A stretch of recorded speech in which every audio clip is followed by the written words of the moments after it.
din pala sa libingan. Di ba? So, ang aking dalangin ngayon, ito ay yung aking pinapractice. So, habang pinapractice ko siya, nalalaman ko, nalaliba yung aking medyo alam ko na siya, pero na-refresh ang aking paniniwala at ang aking kalaman na ang Panginoon ay hindi nalulugod, tayo ay mamamatay.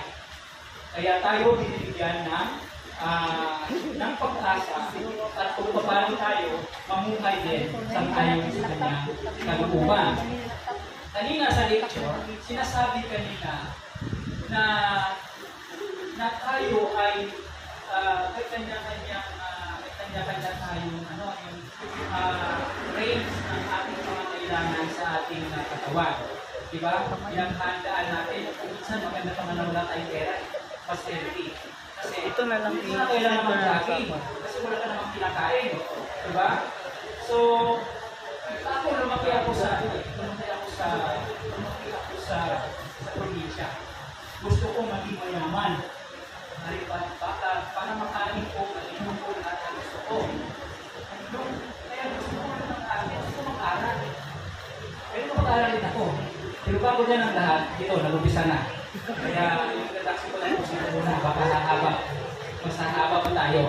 Gusto ko pa exceed ito ng 10 minutes. So, kaya dinadaan ko sa Panginoon na ma-exceed ko lang ng 10 minutes para makauwi tayo, makakain din kayo. Pero mas maganda pag humaba yung ating oras dahil makakalimutan nyo kumain, hindi kayo tataba, magiging healthy pa. Okay, tutulog na lang yan. Mamaya. Yan. Hope beyond the grave. Sa atin, kaya kanina tinanong kayo kung kayo ay nagdana. Kasi bawat tao sa mandako ng mundo ay naghahanda.